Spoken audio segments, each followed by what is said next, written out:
Genesis chapter 6. For this morning's reading, we'll be reading verses 1 through 8.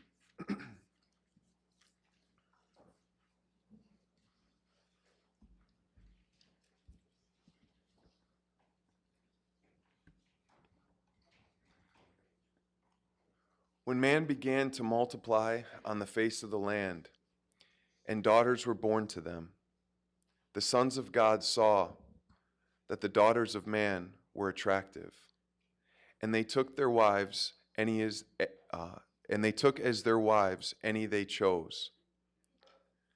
Then the Lord said, "My spirit shall not abide in man forever, for he is flesh. His days shall be 120 years. The Nephilim were on the earth in those days, and also afterward, when the sons of God came in to the daughters of man, and they bore children to them. These were the mighty men who were of old, the men of renown. The Lord saw that the wickedness of man was great in the earth, and that every intention of the thoughts of his heart was only evil continually.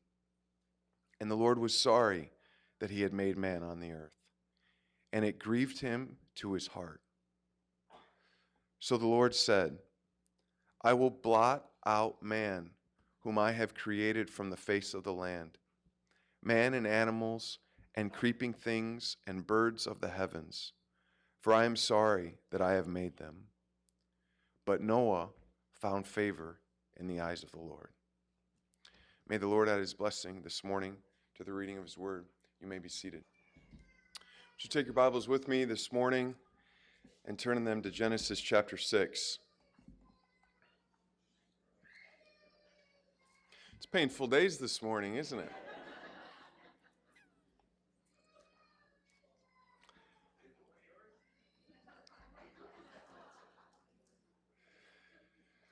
Let me start out this morning by saying that commentators tip their hat to this passage in Genesis 6, 1-8, as one of the most difficult passages to interpret in all the Bible. Who are the sons of God? What did they come to do with the daughters of men? And why, if the sons of God are angels, which I'm going to propose is the case, fallen angels, why are people punished because of what the angels did? This is the narrative that the author places as the impetus for the flood. Got to stop a second and just consider the massive, tumultuous nature of the flood. The earth splitting open, the fountains of the deep gushing forth, the heavens essentially collapsing on humankind. What an unprecedented and never to be seen again moment in Earth's history. And this is the account that's given for why that happened. So we have to come to this text and we have to say, what on earth brought about that? And while we read this text and we have the sons of God sleeping with the daughters of men, you might feel that this text is very far removed from your day-to-day experience. How does this text apply to my life today? Well, I hope by journey's end, you'll see exactly how relevant this text is for every single person in this room and who hears this message. It's a very significant text.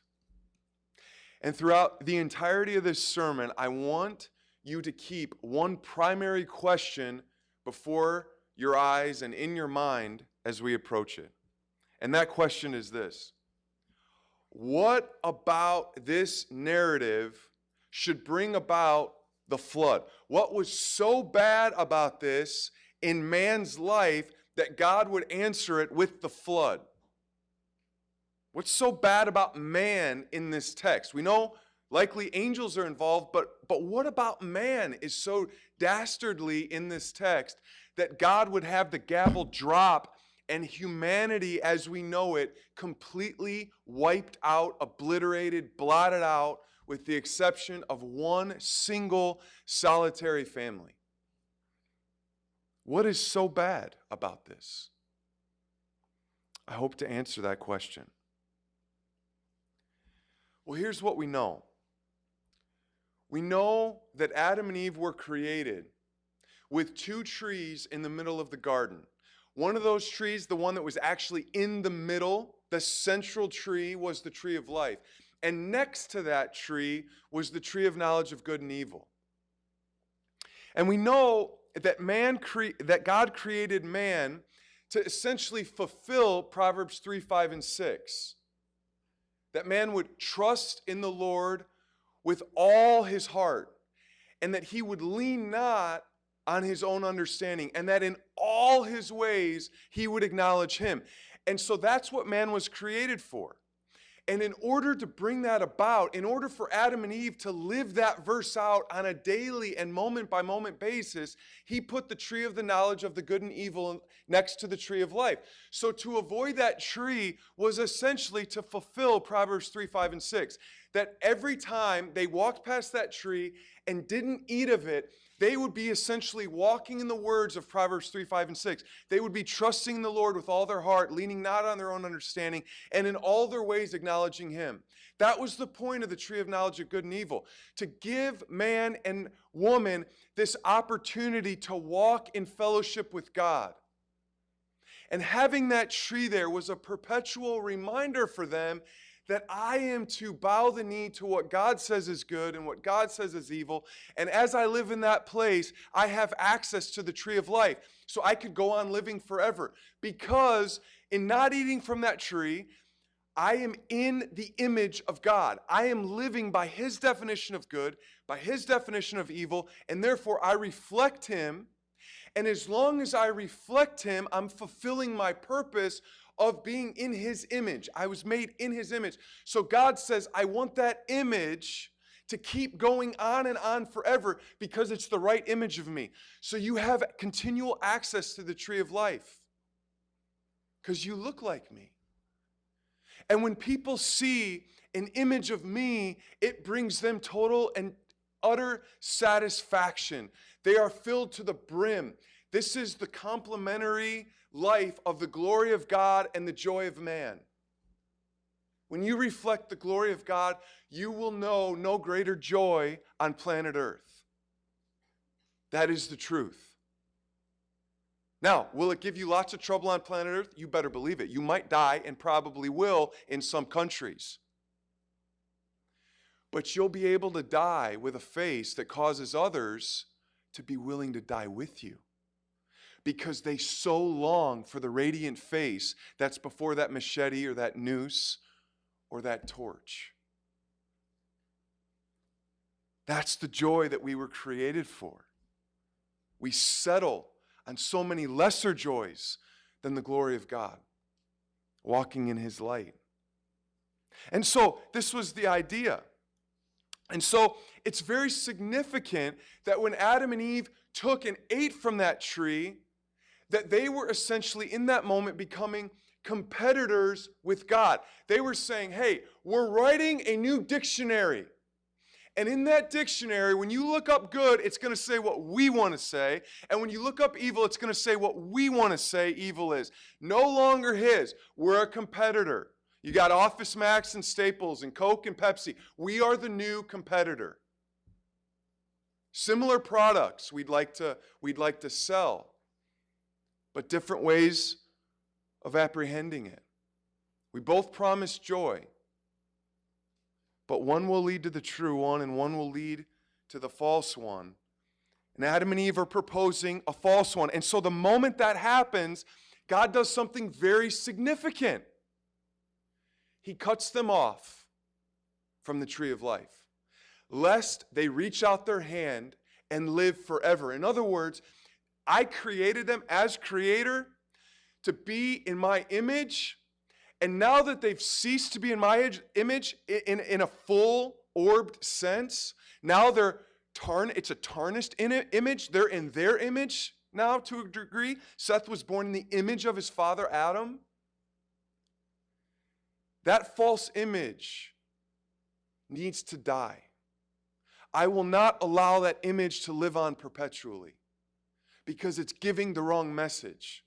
I've shared before, this is the essence of church discipline. That the church says, this behavior, this person who's typifying this behavior is not in the image of God, and it's not good for the church, and it's not good for the world to see that image in the church, and so that image needs to be cut off. That's essentially what church discipline is about. And any one of us can fall prey to that. So this is what God does. He cuts off man's access to the tree of life. The image of God has been tarnished. It looks beastly.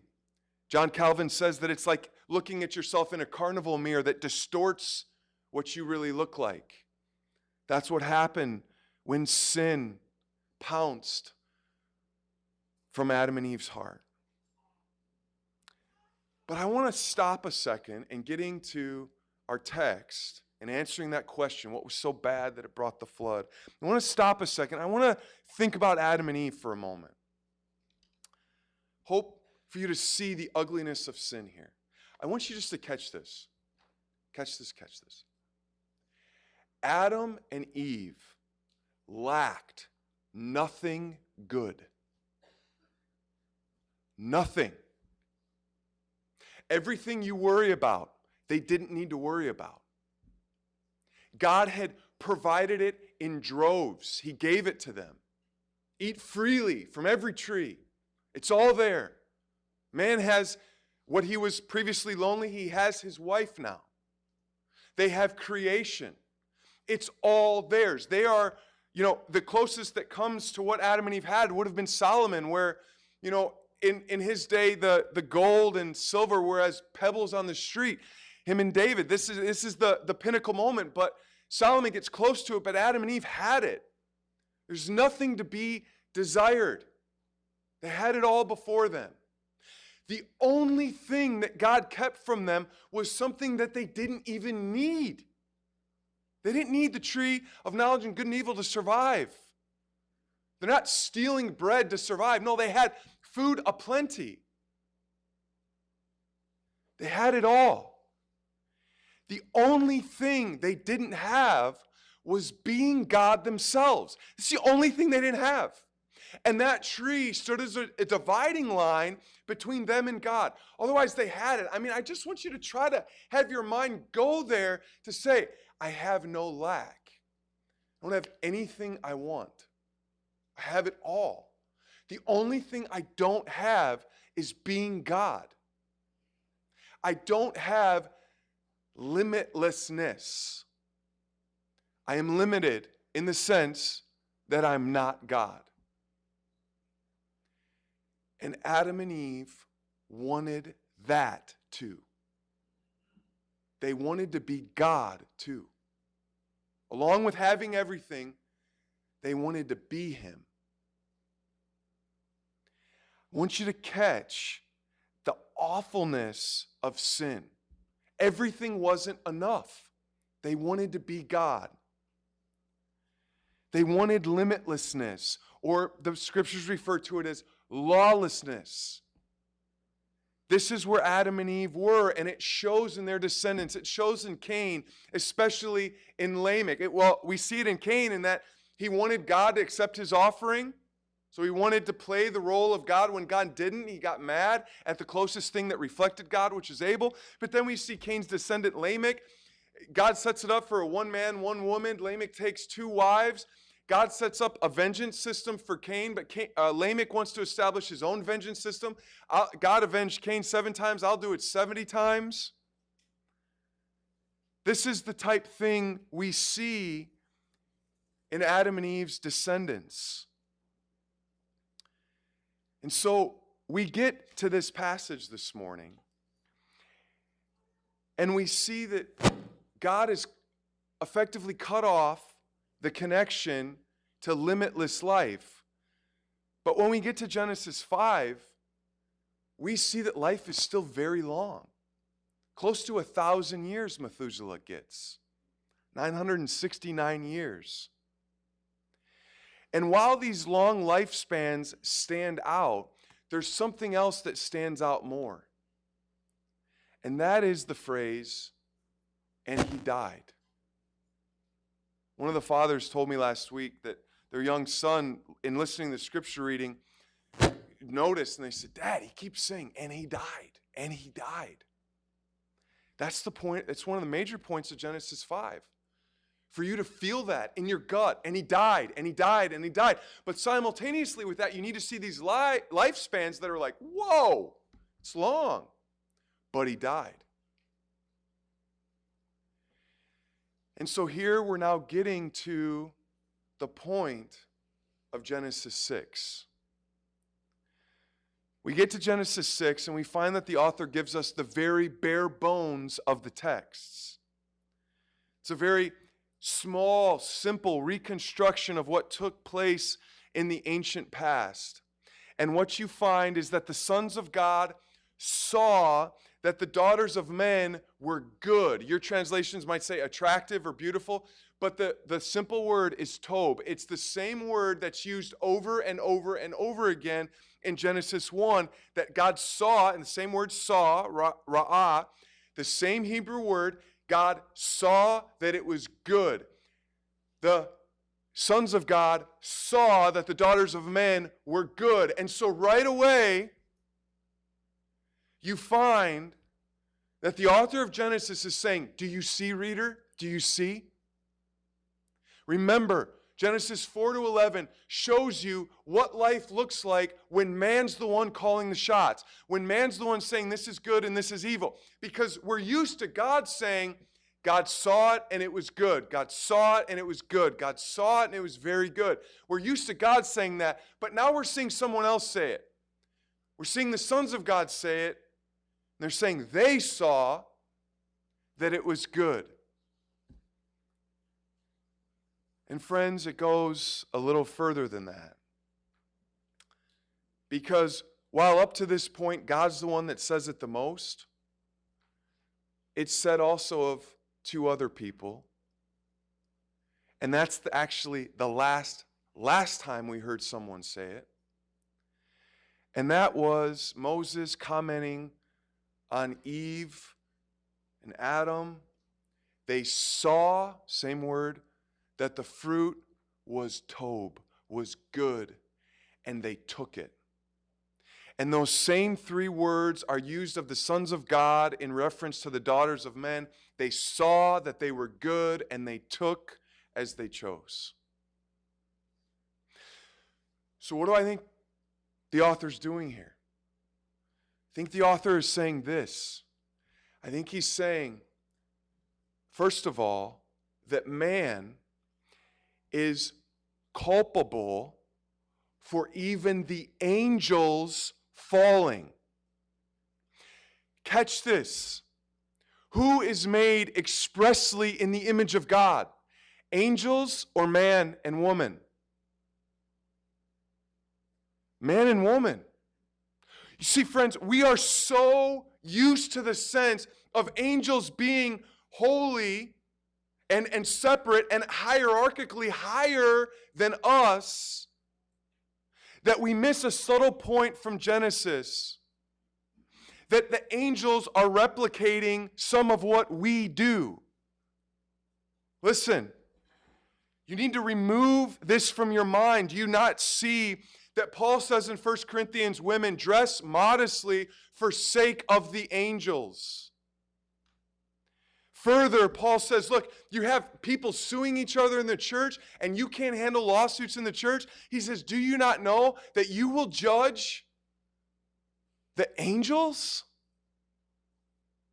See, this just shows how unbelievably far we've fallen that we automatically look at the angels as hierarchically higher than us when we are actually meant to judge them, to be superior in a sense. This is how far man has fallen. We were meant to be in the image of God over and above every other created thing. So we look at this text and we find a hint that the angels have followed suit with what Adam and Eve did. They too saw, they too started describing things as good or evil, and they too took. So we go further. The question is, and I just feel the need to point this out, that there are other views than mine and pastors and Alex's about who these sons of God are. The most popular view, the oldest view, according to Jewish scholars, the oldest view according to Christian scholars, is that these are actually fallen angels, given the primary use of the phrase sons of God in reference to angels throughout the scriptures. And there's 3 New Testament passages, two from Peter's writings, one from Jude's writings, where they seem to be speaking of this passage, and they both reference these as being spirits or angels. So this tends to be the more prevalent view, but there's also a second most popular view, is that these sons of God are the sons of the godly line of Seth, and this passage is referring to them taking ungodly wives. And probably the third most popular view is that these were ungodly leaders, assembling harems for themselves, taking many wives. So these are the 3 most popular views, but by far I would say the most popular is the one I'm espousing today. We don't always take the most popular views, but this time it seems spot on as far as I'm concerned.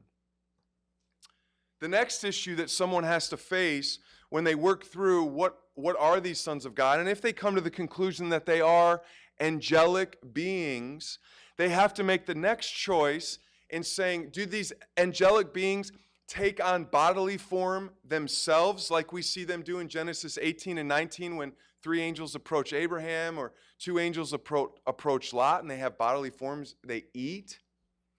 This is probably what Hebrews 13 is looking back at when it says some people have entertained angels unaware.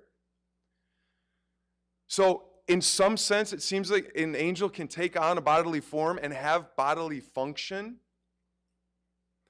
So some take the view that this happened and they wedded women, had children, and that creates, as you can see, a whole host of issues of, did these people have souls? What's the situation?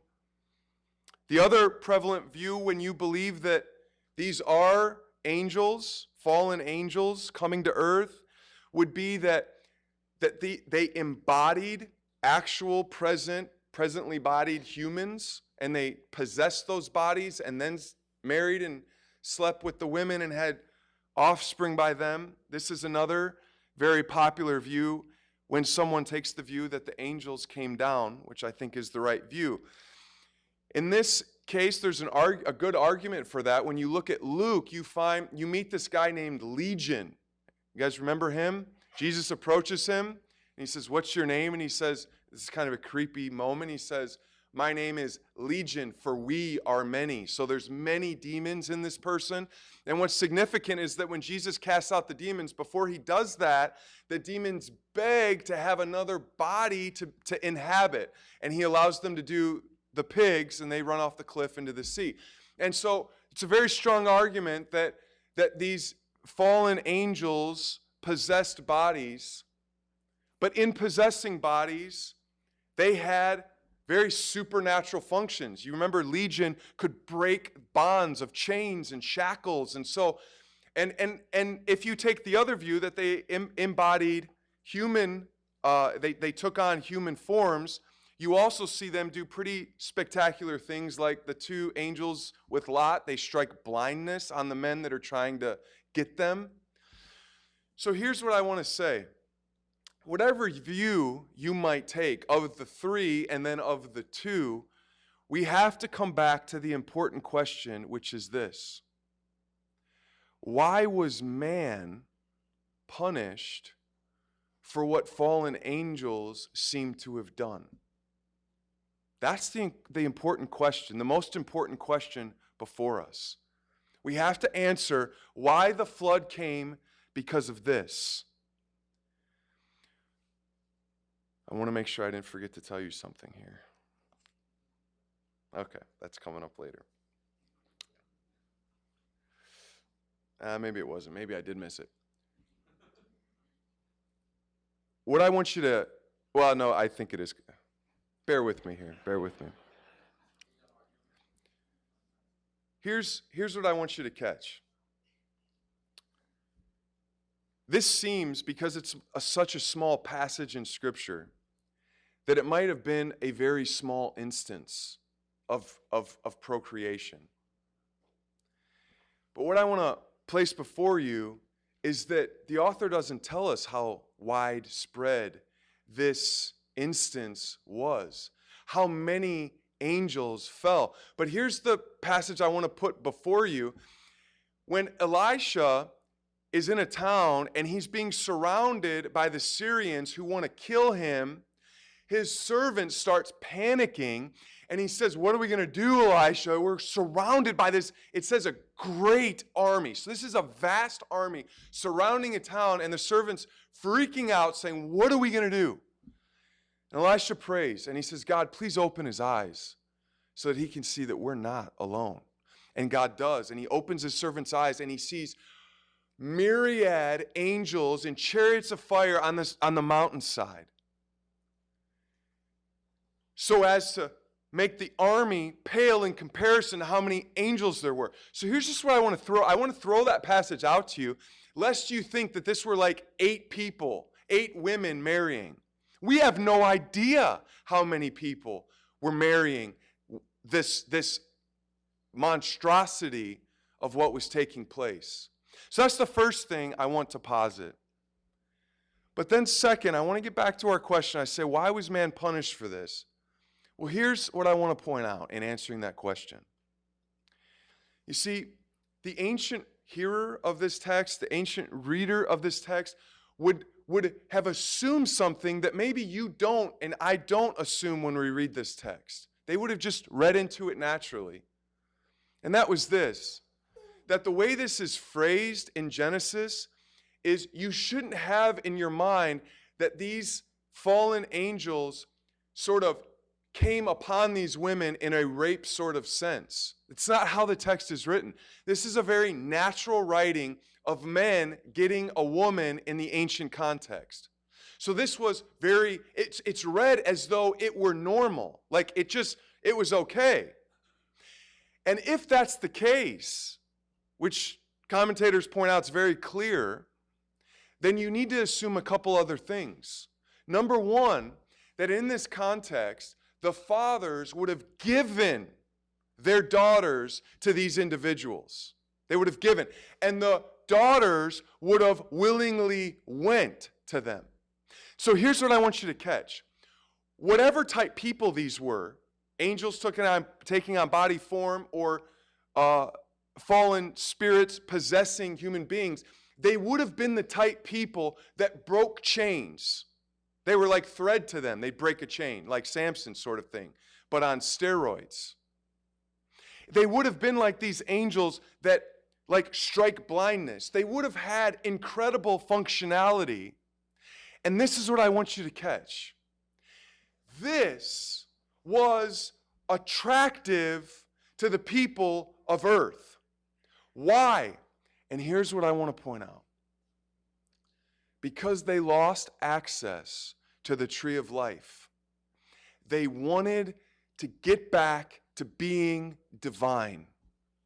That's what they wanted. And when they see these beings, they want these beings. They want to lock arms with these beings. They're feeling the truth of, and he died, and he died, and he died, and he died. And they say, we don't want to die. We want back to where we were. See, we want to be God, but we want access to the tree of life again. We want to live as long as God lives. And so when you have a celestial being, we want that being with us. That's the idea. And further proof, if you need it, is when you look at the moment this happens, the moment these marriages begin taking place, God levels the boom. And when God levels the boom, he always does it in a way that's perfectly just. He does it in a way that fits the context. And what is the boom that's leveled against humanity? This is the boom. Their days shall be 120 years. In other words, their lifespans are shortened significantly. Commentator Gordon Wenham points out that if you do the math, it's roughly reduced by sevenfold from the people's lifespans in Genesis 5. And 7 is generally what we find in the scriptures to be the number of perfection. In other words, you got to ask the question, why does God answer this offense by reducing the life? That brings about that what man and woman were pursuing in these affiliations was longevity of life. They wanted back in the garden. They wanted to say to God, stop the clock that you've inflicted on us. We don't like clocks anymore. We want them gone. We want back to the tree of life where there was no clock in the way that we have it now. This is what they're doing. They're fighting the clockmaker.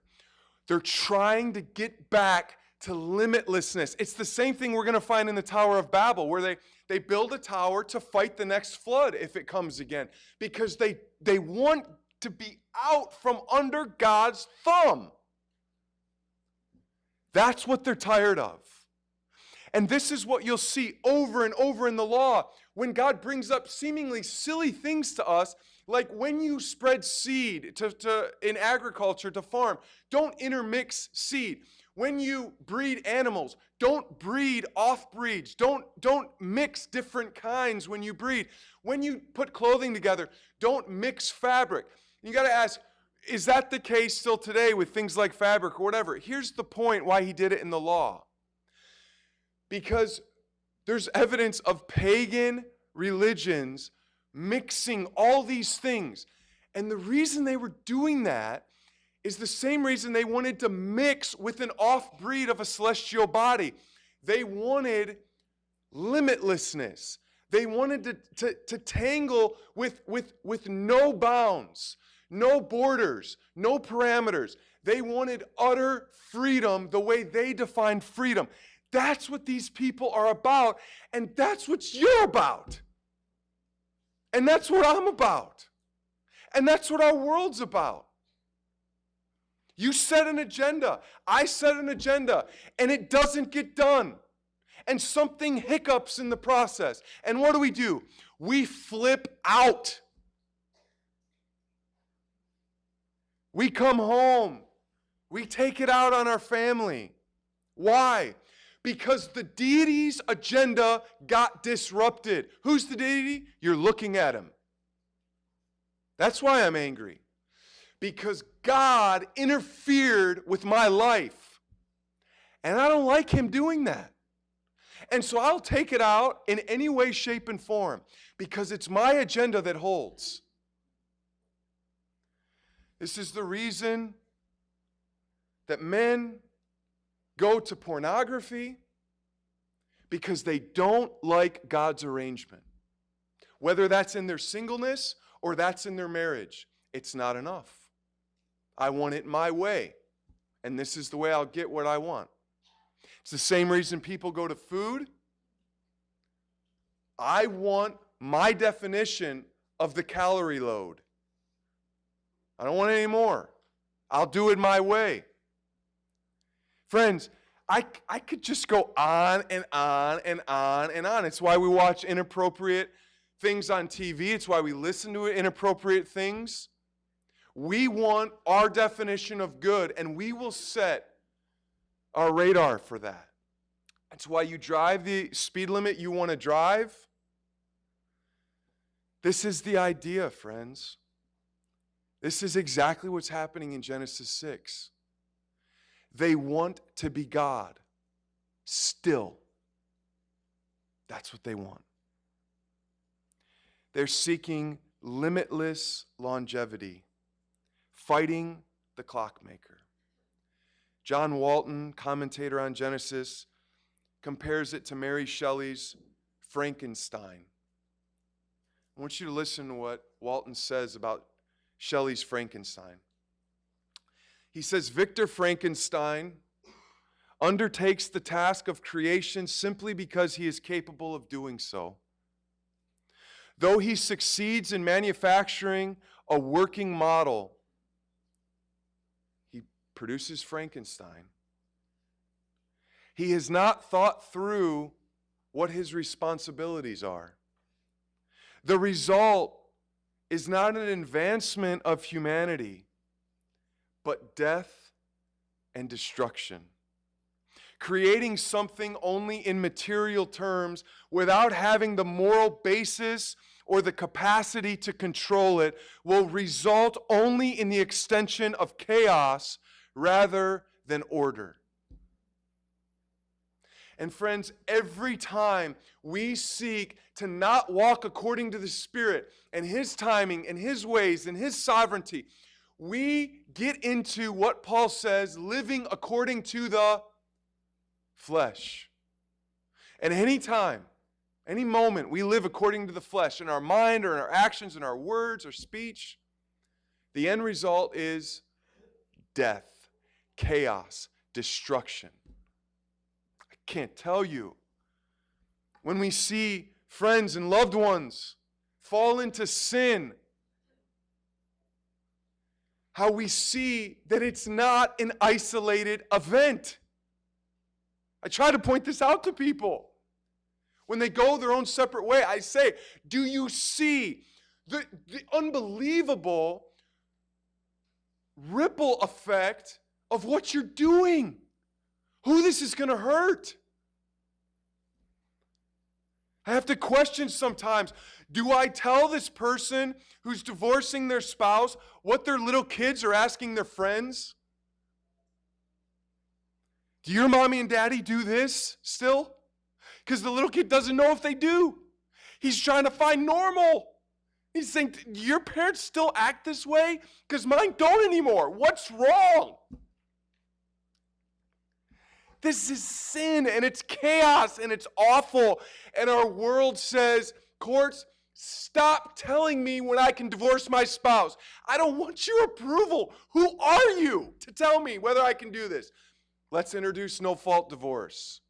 It's a great idea. Stop telling me what sex I am.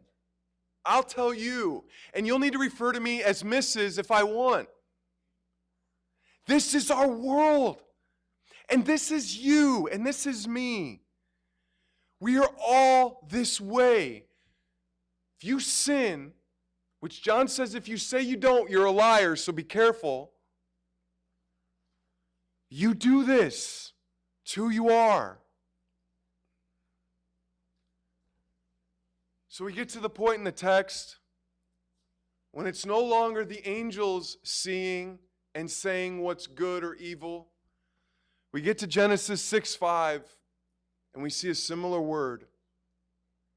It says, the Lord saw.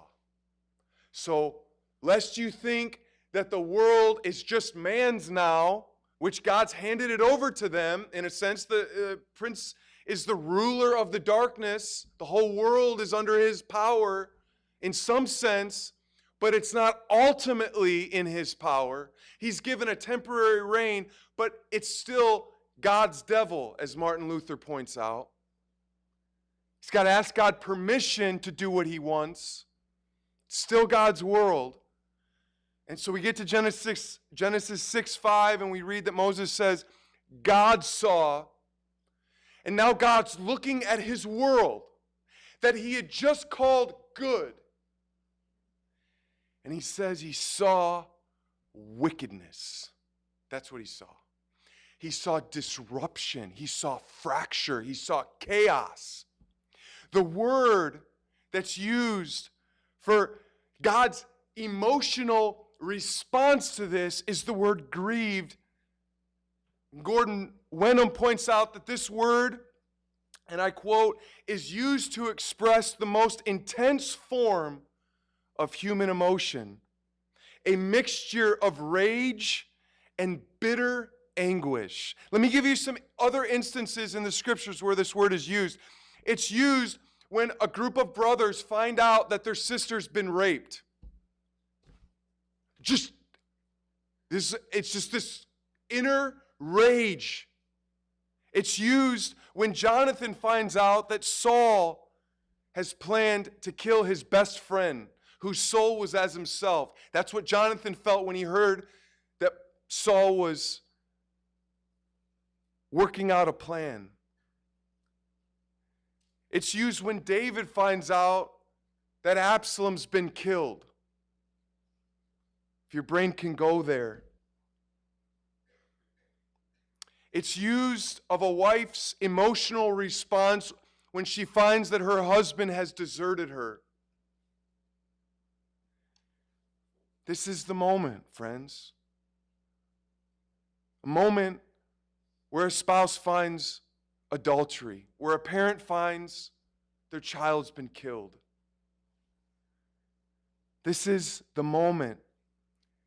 This is what God felt when he looked at this world and its wickedness.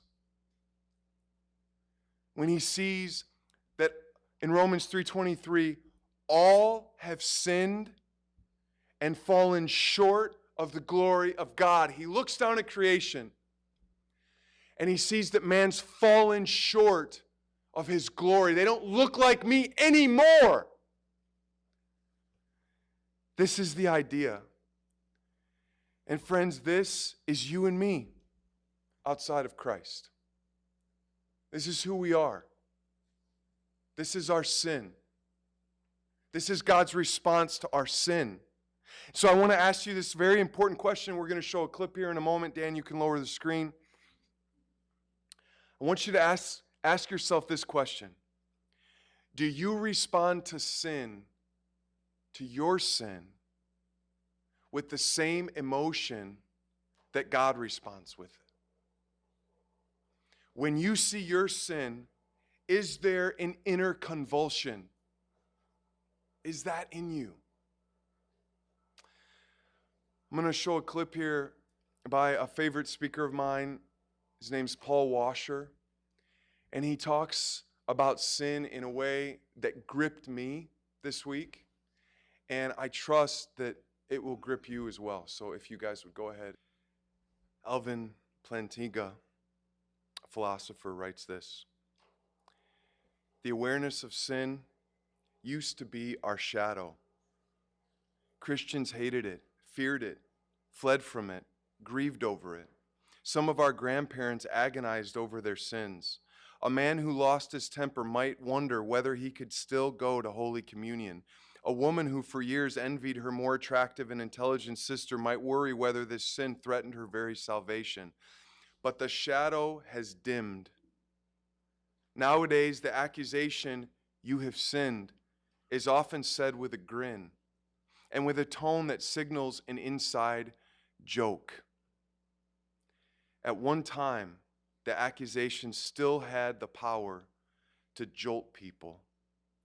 Protestant preachers rose up to confess our sins, and they did it regularly. You see, we look at this passage in Genesis where man is pursuing his own time frame, his own time scale, his own longevity, in his arrogance, and we say, that's kind of separate from us. But I think the author James brings it very much to home. He says, come now, you who say today or tomorrow we will go into such and such a town and spend a year there and trade and make a profit, yet you do not know what tomorrow will bring. What is your life? For you are a mist that appears for a little time and then vanishes. Instead, you ought to say, if the Lord wills, we will live and do this or that. As it is, you boast in your arrogance. All such boasting is evil. You're a mist. This is why God says to to this situation. He says, you will be 120 years. Your general lifespan will be 120 years, for you are flesh. In other words, do not confuse your flesh with deity. Don't confuse it. Keep them separate. Keep them straight. As I said, when you have a plan and things don't go according to your plan, don't confuse who you're angry at. You're not angry at the person who interrupted it. You're not angry at the person that built the thing you're trying to fix and they built it poorly. You're not angry at them. You're angry at God. Keep it straight. All of our frustration is ultimately at God. And you're either against Him or you believe that He's for you, for your good. And He's using your short life, He's using anything that goes wrong or right with a purpose to shape you and form you into His image through Christ. That's the purpose of everything that happens from here until the end of your life. It's fascinating that in Genesis 5:29, Lamech, the father of Noah, puts out a great hope at the birth of Noah. And he says, I hope, I trust this one will bring relief from the work of our hands and the pain of our hands and of our lives. And when God looks down in Genesis 6:6, He uses three of the same words that Lamech used. Bring is similar to sorry, work is similar to made, and pain is similar to grieved. And it's as if God says to Lamech, I'm going to do what you hoped for. But it's going to take a twist. It's going to take a route, I should say, that you couldn't have possibly anticipated. Because you want relief from the pain. And the way that relief is going to come is through dealing with sin, which brought about the pain. And the way I'm going to deal with sin is I'm going to blot it out. It's the word that's used for cleaning a plate and dropping everything that's off the plate, just getting rid of it. It's very similar to Habakkuk. When he begs God, he looks at the landscape of Israel and he says, there's so much sin, God, can you do something about it? And God says, yes, I am going to do something about it. I'm going to bring the Babylonians and they're going to rout you. That's how I'm going to deal with the sin. Sin first has to be dealt with through justice. Otherwise, God's not a good God. It's got to be dealt with through justice. But Noah's name means a rest or a sigh, a breath, an exhale. And so Noah stands in the hopes of Lamech and the hopes of God. He stands right in the middle. Lamech wants relief, and so does God. He wants relief too. But God's relief must first come through dealing with sin, and then Lamech's hope for relief will be truly brought about. And it's in this sense that Noah is a typification of who? Jesus Christ on the cross. Where man's hope and God's relief is met. Jesus deals with man's sin. He's at the center, just like Noah was the center of the flood. Jesus is the center of the flood of our sin that comes on Him for us. And then relief is granted. So Noah is a pointer. He's just an arrow that points to Jesus. That there will be another time, that there will be a flood of judgment that deals with sin. But the next flood of judgment that deals with sin in an immense way as the flood will be on the cross, when it will all be brought against Him. And it's in that Lamech will find his ultimate freedom, his ultimate relief, his ultimate rest. And so it's no coincidence that the Gospels point out that Jesus' headquarters, that He chose for Himself, are Capernaum, which is the place of relief. the place of relief. Nahum's name means comfort, relief, comfort. And this is where Jesus chooses to come. And Nahum is a derivative of Noah. So friends, I don't know where you're at specifically this morning. I don't know if you're living in the rest that Jesus came to bring. I don't know if you're encountering the pain in your life, saying God is doing this for a good purpose and I can be at rest, tranquility, peace in this moment. Or I don't know if you're disheveled by it and embittered by it and frustrated by it and pursue other sins to comfort yourself. Or if you look for the comfort in God. But what I'm standing here to tell you is that God has given his son Jesus, who said, "Come to me, all you who are weary and heavy laden, and I will give you rest." We're getting to the point in Chronicles of Narnia where Eustace Scrubb, does that kind of tell you what sort of person he is?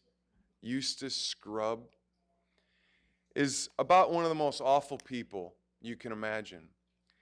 And I asked the boys when we got to him, and it started telling what he was like, and nobody liked him, you know.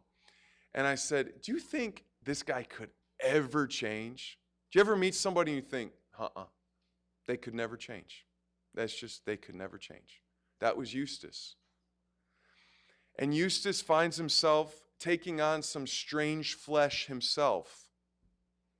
He takes on the form of a dragon. He goes into a cave where the dragon just recently died of old age, and he falls asleep on the dragon's gold, thinking, C.S. Lewis says, greedy, dragonish thoughts. And he wakes up a dragon. And at first, he likes it. He likes what he can do, just like we like our freedom in our sin for a moment, but pretty soon we hate it. And we want to be cured of it. We want it off, and he can't get it off. And so, at one point, he meets a lion that he finds out was Aslan. And Aslan takes him, and he tells him, you got to take off your skin. Although Eustace didn't even know if he used words. And so Eustace starts scratching, and he starts thinking a snake sheds his skin, and a dragon's sort of like a snake, so maybe I can shed this off. And so he sheds his first layer, and he goes to jump in a clear pool, but another layer's underneath. And so then he peels the second layer off, and he tries to get it out, and he goes to jump in the pool, and he's still got another layer underneath. And so he tries to go deeper and deeper, and he tries to get it off, and he can't get it off even the third time until Aslan makes it clear, you need to lay down, and you need to let me take your skin off. And so he lays down, and he said it was the most hideous pain he could ever imagine, but there was a mixture of joy in it at the same time. And he's telling all this to Edmund, who Edmund was a scoundrel to begin with as well. And he says to Edmund, you probably can't understand what it's like. And Edmund says, I know exactly what it's like. And friends, this is what God wants to do to each of us. And he's going to use pain in the process. It's not an if we're going to encounter trials. Paul says it's a when. Don't fight Jesus' work on your body. Lay down and let it serve a good and noble purpose. And that is showing you how to be human all over again instead of trying to be God. Amen? I'll ask the musicians to come close our service.